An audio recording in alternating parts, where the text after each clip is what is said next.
तो स्टूडेंट्स हमारे last lecture में हमने जो हमारा जो चैप्टर है न्यूक्लियाई उसके 13.10 तक के क्वेश्चन सॉल्व कर लिए। अब 13.11 से स्टार्ट करेंगे। Obtain the approximately the ratio of the nuclear radii of the gold isotopes that is AU means silver 197 and gold isotope AU 197 and silver isotope that is AG 107। अब देखिए आपको जो है वो रेशियो चाहिए रेडियस का। R की formula हमने कुछ ऐसी पढ़ी थी, R0 a raised to 1/3, मतलब कि R is proportional to a raised to 1/3 हो गया। तो अगर मुझे रेशियो चाहिए, सपोज मैं लिख रही हूँ R1/R2 तो इक्वल टू होगा A1/A2 raised to 1/3। A1 suppose हम गोल्ड के लिए ले रहे हैं और A2 सिल्वर के लिए, तो हमारा आंसर कुछ ऐसा बनेगा। जो गोल्ड है उसका जो एटॉमिक मास है वो 197 है और सिल्वर का है 107, तो उसकी पावर आएगी 1/3। ये हमारा आंसर जो होगा वो 1.8 समथिंग आएगा और उसका फिर हमें क्यूब रूट निकालना पड़ेगा। इसके जो आंसर्स हैं देखिए, हमारा जो ये पूरा चैप्टर है उसमें कैलकुलेशन ज़्यादा है बेसिकली, तो ये जो कैलकुलेशन है आप कैलकुलेटर से कर सकते हैं। मैं देख के आंसर लिखूंगी। मेरा जो आंसर मुझे जो मिला है, मैंने लिखा है यहाँ पर, वो है 1.8411 और उसका क्यूब रूट आप निकालोगे तो आपका कुछ आंसर मिलेगा 1.226 मीन्स अप्रोक्सीमेटली हम 1.23 भी लिख सकते हैं। तो सिंपल क्वेश्चन था हमारा, सिर्फ रेडियस का रेशियो निकालना था। ऐसा क्वेश्चन नॉर्मली जो है वो हमें MCQ में भी पूछ सकते हैं। अब जो है उसके बाद वाला क्वेश्चन करेंगे, दैट इज क्वेश्चन नंबर 12, 13.12। देखिए क्या है हमारा question. Find the Q value and the kinetic energy of the emitted alpha particle in the alpha decay। First है हमारे पास एक जो हमें प्रोसेस दी है, दैट इज अल्फा डीके है इन फ्रॉम RA 88226। देखिए इसमें से अल्फा का एमिशन हो रहा है, अल्फा मतलब 2He4, तो यहाँ 88 है, यहाँ 80 मतलब 2 है तो 86 होगा, 86 + 2 विल बी 88 एंड यहाँ पर क्या होना चाहिए 222। तो ये कौन सा न्यूक्लियस बनेगा, उसका जो नाम होगा हमें ऑलरेडी यहाँ पर दिया है, दैट इज Rn। सबका हमें मास दिया हुआ है, हमें दो वैल्यू चाहिए, one is called Q value और सेकेंड इज काइनेटिक एनर्जी। यहाँ पर जो Q वैल्यू फाइंड करनी है उसके लिए तो हमारे पास फॉर्मूला है Q = Δ उसके लिए हम क्या करेंगे, मास ऑफ जो हमें रेडियम दिया है 226, उसमें से मास ऑफ Rn है 222 उसका मास और जो अल्फा पार्टिकल है उसका मास माइनस करेंगे, मल्टीप्लाई बाय c²। अब हमारी टेक्स्ट बुक में ये सारी वैल्यूज जो दी हुई है 226.02540 माइनस 222.01750 माइनस अल्फा का जो मास है वो भी हमें दिया हुआ है 4.002603, राइट, और मल्टीप्लाई बाय आप जानते हो 931.5 MeV करना पड़ेगा क्योंकि ये मास जो है वो AMU में है और अगर हमें एनर्जी चाहिए तो 1 U के इक्विवेलेंट एनर्जी होती है 931.5 MeV, इसीलिए तो इसका आप कैलकुलेशन इजीली कर सकते हैं और उसको मल्टीप्लाई करके अपना आंसर निकाल सकते हैं। तो मुझे जो आंसर मिला है वो कुछ इतना मिला है 4.93695, 4.93695, राइट, या हम उसको शॉर्ट में लिख सकते हैं 4.937 MeV। तो ये जो वैल्यू हो गई वो हो गई Q वैल्यू। सेम वे हमें दूसरी एक प्रोसेस दी है उसके लिए भी हम Q वैल्यू निकाल सकते हैं। अब बहुत ही इंपॉर्टेंट चीज़ रहेगी हमारे पास, वो है kinetic energy of alpha particle. वो चीज़ हमें यहाँ पर फाइंड करनी है, उसकी जो फॉर्मूला बनानी है वो कैसे बनती है, वो पूरी चीज़ मैं आपको यहाँ पर समझा रही हूँ, वो आप अच्छे से समझ लेना ताकि वो फॉर्मूला आप जब अप्लाई करें तब उसमें कोई भी मिस्टेक ना हो। तो ये चीज़ आप पहले तो लिख सकते हैं Q वैल्यू की, ये जो हमें आंसर मिली है वो वैल्यू यहाँ पर मैं सिर्फ अभी यही सिर्फ नोट डाउन कर रही हूँ क्योंकि मुझे यहाँ पर पूरी जो अल्फा की काइनेटिक एनर्जी निकालनी है तो वो लिखने के लिए थोड़ी मुझे यहाँ पर जगह चाहिए, इसलिए तो आप पहले ये चीज़ आपको यहाँ पर लिखनी होगी। अब नेक्स्ट जो हमारा जो मैंने क्वेश्चन बोला है कि हमें क्या चाहिए, अल्फा की काइनेटिक एनर्जी। तो ध्यान से ये चीज़ देख लेना, for kinetic energy of alpha particle, ये हम कैसे फाइंड करेंगे। तो आप जानते हैं कि कोई भी ऐसी प्रोसेस होती है, कोई भी न्यूक्लियर प्रोसेस जिसमें जैसे हमने देखा कि ये प्रोसेस में Q जितनी एनर्जी रिलीज हुई, तो वो एनर्जी हमें किस फॉर्म में मिलती है, तो जो हमें यहाँ पर जो प्रोडक्ट मिल रही है उसकी आप बोल सकते हो काइनेटिक एनर्जी के फॉर्म में। इसका मतलब ये हुआ कि ये जो Q जितनी एनर्जी है वो हमें किसकी काइनेटिक एनर्जी के फॉर्म में मिलेगी, kinetic energy of Rn plus kinetic energy of alpha. यहाँ पर काइनेटिक एनर्जी मतलब हम जानते हैं 1/2 mv², तो 1/2 mass of Rn into velocity of Rn लिख सकते हैं, और काइनेटिक एनर्जी ऑफ अल्फा को मैं सिर्फ k अल्फा ही लिख रही हूँ। अभी ये इक्वेशन मैंने ऐसे लिखा है, ये मेरा इक्वेशन नंबर 1 हो गया। अब यहाँ पर मुझे अगर अल्फा की काइनेटिक एनर्जी चाहिए तो Q मुझे पता है, लेकिन ये सारी चीज़ें नहीं पता। उसमें भी पर्टिकुलर अगर मास की बात करें तो वो भी हमें पता लग सकता है, लेकिन वेलोसिटी के बारे में कुछ भी नहीं पता। तो यहाँ पर आप यूज़ कर सकते हैं conservation law of linear momentum. तो यहाँ पर आप लिख सकते हैं by conservation law of linear momentum we can write P initial equal to P final। P initial मतलब इसकी काइनेटिक एनर्जी वेलोसिटी 0 होगी, राइट, तो इसका मतलब इसकी मोमेंटम भी 0 होगी। फाइनल मतलब किसकी लेनी पड़ेगी, तो मास of Rn into velocity of Rn plus mass of alpha into velocity of alpha. यहाँ से मैं वेलोसिटी ऑफ Rn अगर लिखूँ तो ये पूरी टर्म इस तरफ जाएगी, लेकिन नेगेटिव साइन क्या शो कर रही है यहाँ पर कि दोनों की जो वेलोसिटी की डायरेक्शन है वो अपोजिट है, इसलिए सिर्फ हमें मैग्नीट्यूड ही लेना है। तो V ऑफ Rn क्या बनेगा, m alpha by m Rn into V alpha. अब ये जो वैल्यू है वो हम डाल रहे हैं इन इक्वेशन 1।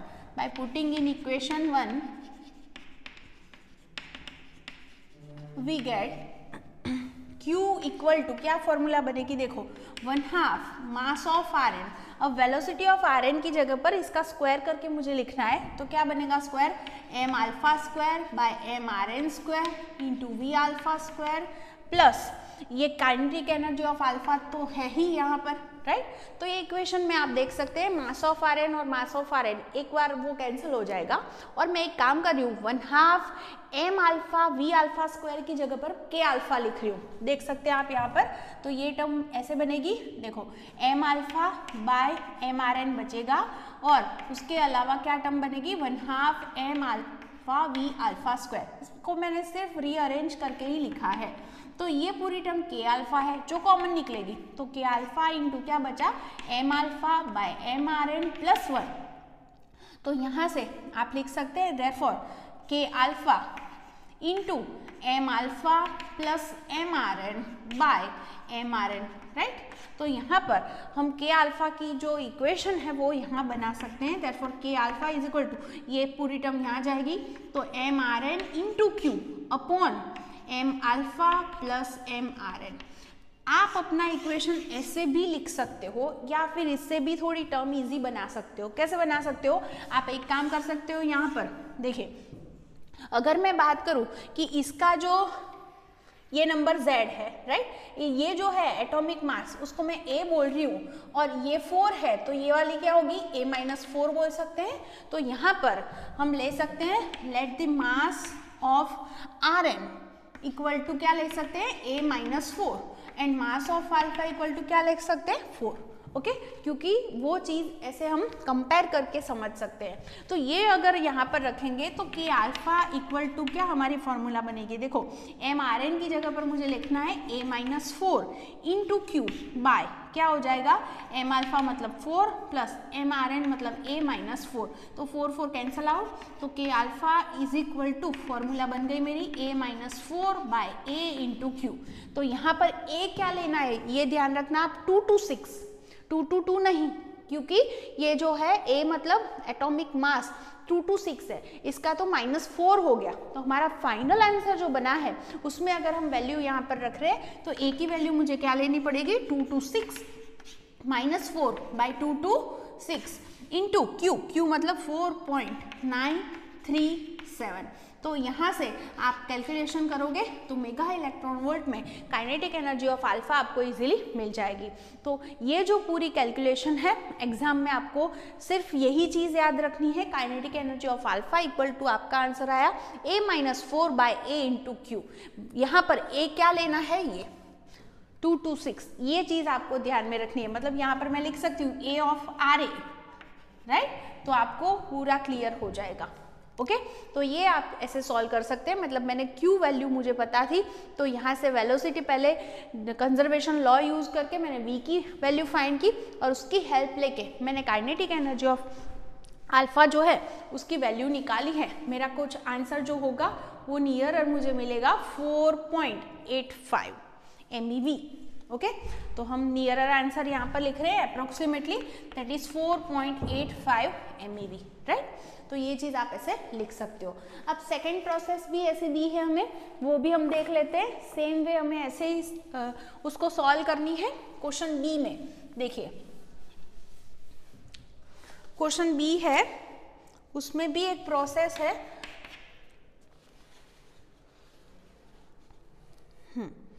क्वेश्चन में क्या दिया है हमें, Rn है, Rn 86,220, उसमें से भी अल्फा का एमिशन हो रहा है। तो आप देख सकते हैं यहाँ 84 + 2 होगा और ये यहाँ क्या होगा 216, और ये वाला जो न्यूक्लियस है उसका नाम है पोलोनियम PO। ओके यहाँ भी Q वैल्यू के लिए हम क्या करेंगे, डेल्टा mc स्क्वायर मतलब क्या करना है, यहाँ पर मास ऑफ Rn है, उसमें से हम क्या करेंगे, मास ऑफ पोलोनियम और मास ऑफ अल्फा को माइनस करेंगे, मल्टीप्लाई बाय c स्क्वायर करेंगे। ये सारी वैल्यूज आपको दे रखी है, वही यहाँ पर रखनी है और हमें आंसर फाइंड करना है।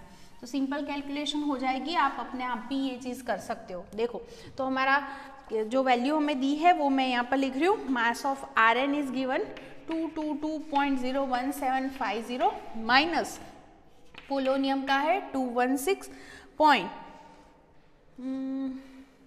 यस ये है 220 पॉइंट, राइट, ये करेक्शन कर लेंगे 220.1137. ओके ये वैल्यू जो है पोलोनियम के लिए वो है 216.00189 and mass of alpha is 4.002603 multiply by क्या करना पड़ेगा 931.5 MeV। तो यहाँ से भी हमें Q वैल्यू जो है वो MeV में मिल जाएगी।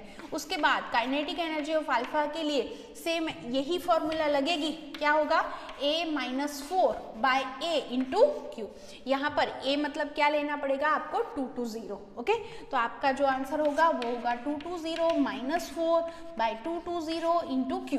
Q की वैल्यू जो है वो मैं देख के यहाँ पर लिख रही हूँ, वो है 6.41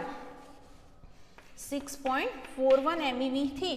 तो इसको आप मल्टीप्लाई करोगे तो आपका जो आंसर मिलेगा नियरर 6.29 आंसर मुझे मिला है इन MeV। ओके तो ऐसे आप अपना आंसर जो है वो निकाल सकते हो। तो आपको यहाँ पर एक नई फॉर्मूला सीखने को मिली काइनेटिक एनर्जी ऑफ अल्फा की, और वो आपको याद रखनी होगी। तो सेकंड क्वेश्चन इजीली आप ऐसे कर सकते हो। चलो अब नेक्स्ट क्वेश्चन पर चलते हैं। 13 question number 13, the radionuclide C11 decays according to carbon gives boron plus positron plus neutrino. T1/2 is 20.3 minutes. The maximum energy of the emitted positron is 0.960 MeV. Given the mass values of carbon and boron, calculate Q and compare it with the maximum energy of the positron. देखिए यहाँ पर हमें जो equation दी है 6C11 give 5B10 plus positron plus neutrino.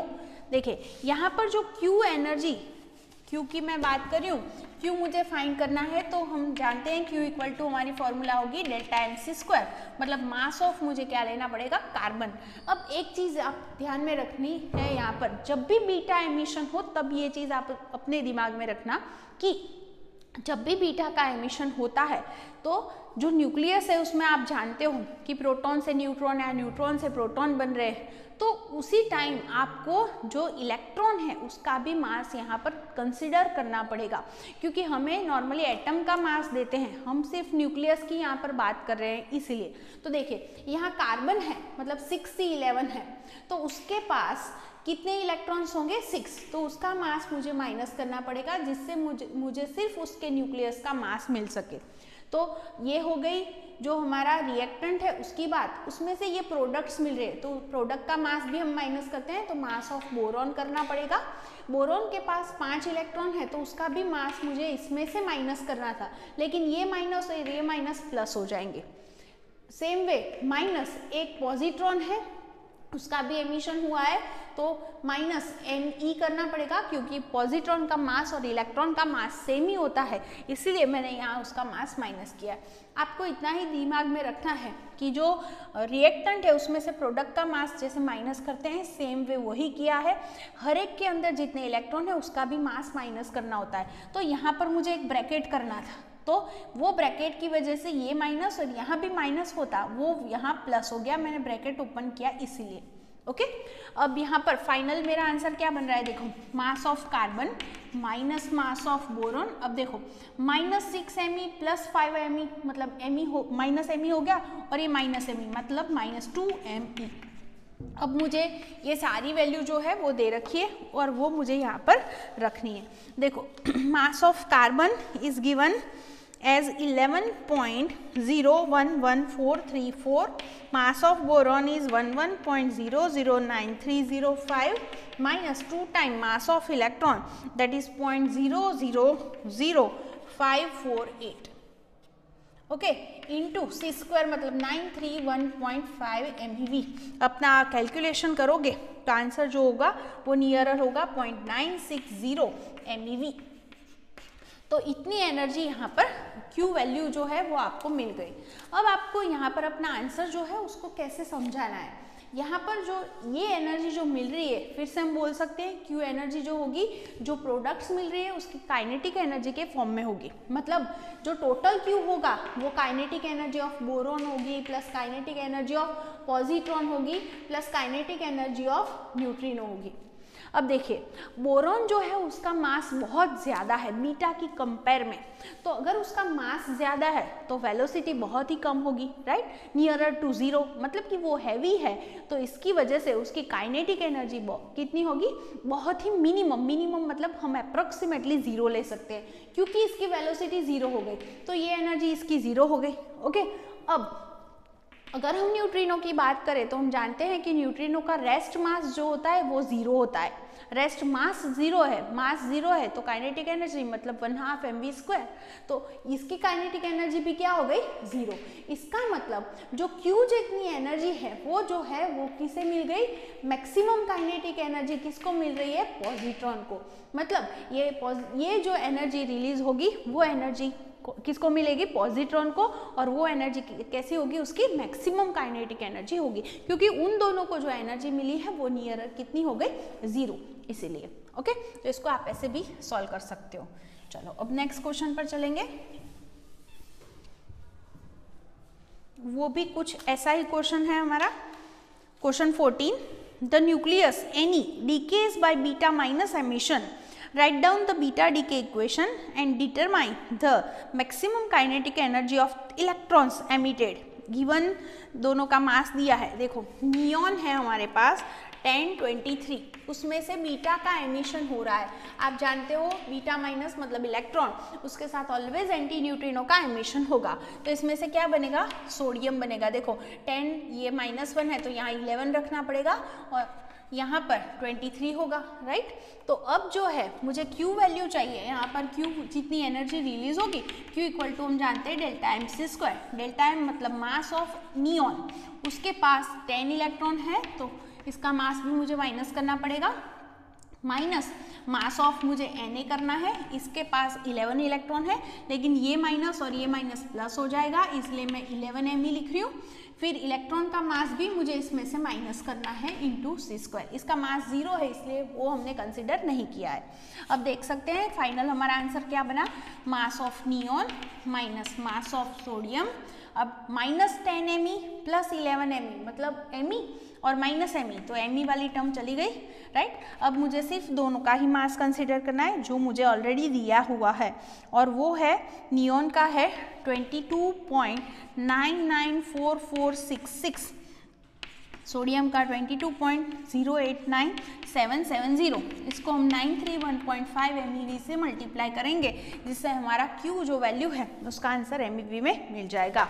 मेरा जो answer मुझे जो मिला है क्वेश्चन 14 में, मैं आपको बता दूं, वो आंसर मुझे मिला है कुछ 4.374 अप्रोक्सीमेटली लिख रही हूँ डायरेक्टली, 4.374 MeV। तो यहाँ पर इतनी एनर्जी रिलीज होगी, और वो एनर्जी फिर से मैं बोल सकती हूँ इस काइनेटिक एनर्जी ऑफ प्रोडक्ट के फॉर्म में होगी। तो सोडियम की काइनेटिक एनर्जी प्लस इलेक्ट्रॉन की प्लस एंटी न्यूट्रिनो की, लेकिन फिर से इसका मास 0 है तो काइनेटिक एनर्जी 0 होगी। ये हैवी है इसलिए इसकी काइनेटिक एनर्जी 0 होगी, मतलब कि जो एनर्जी होगी वो मैक्सिमम एनर्जी किसको मिलने वाली है यहाँ पर, वो होगी इलेक्ट्रॉन को। तो इसलिए आप बोल सकते हो कि ये एनर्जी जो है that will be K maximum for electron या फिर बीटा, ये एनर्जी उसके लिए होगी। चलो अब क्वेश्चन 15 देखना है, जिसमें हमें दिया है the Q value of nuclear reaction A plus B give C plus D। उसकी हमने यहाँ पर फॉर्मूला हमें बताई है, that is Q equal to, फिर से वही है, जो रिएक्टेंट है उसमें से प्रोडक्ट का मास माइनस करना है into c², where the mass is refer to respective nuclei. Determine from the given data the Q value of the following reactions and state whether the reactions are exothermic or endothermic। आप जानते हैं exothermic और endothermic का मतलब क्या होता है, Q greater than 0 है, राइट, तो वो जो होगी वो कैसी होगी, एक्सोथर्मिक, और Q लेस देन 0 है तो वो एंडोथर्मिक होगी, राइट। तो Q वैल्यू ही फाइंड करनी है। तो फर्स्ट जो हमारा रिएक्शन है वो कुछ ऐसा है, 1H1 plus 1H3 gives 1H2 plus 1H2। तो यहाँ पर Q मतलब डेल्टा MC², मतलब मुझे क्या करना है, mass of 1H1 plus mass of 1H3, इसमें से इसका माइनस करना है, तो 2 टाइम हम लिख सकते हैं mass of 1H2 into c²। अब हमारे पास ये सारे मास दिए हुए हैं, 1H1 है मतलब प्रोटॉन ही हुआ, तो उसका जो मास है वो हम ऑलरेडी जानते हैं, mass of proton that is 1.007825। 1H3 है, उसका मास जो है हमें दिया है 3.016049 माइनस 2 टाइम क्या करना पड़ेगा, mass of 1H2 that is 2.014102 into c² मतलब 931.5 MeV।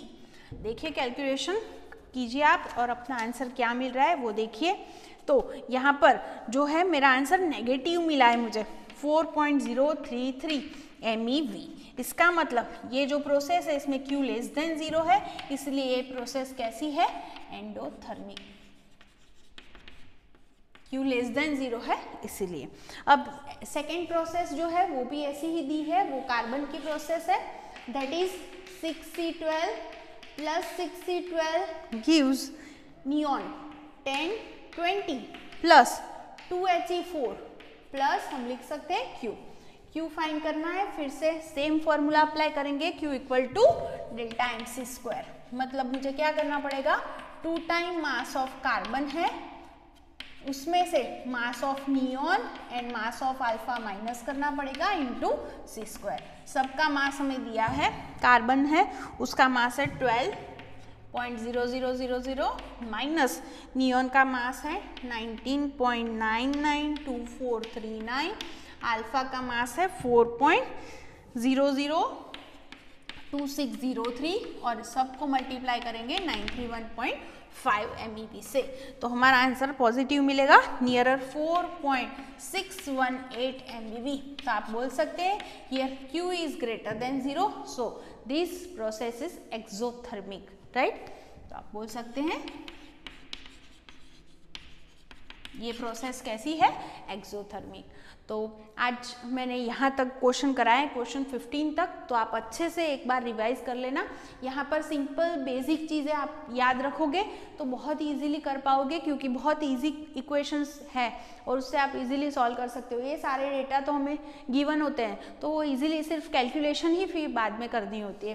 तो ऐसे ही सिंपल फॉर्मूला से अपना आंसर आप निकाल सकते हो।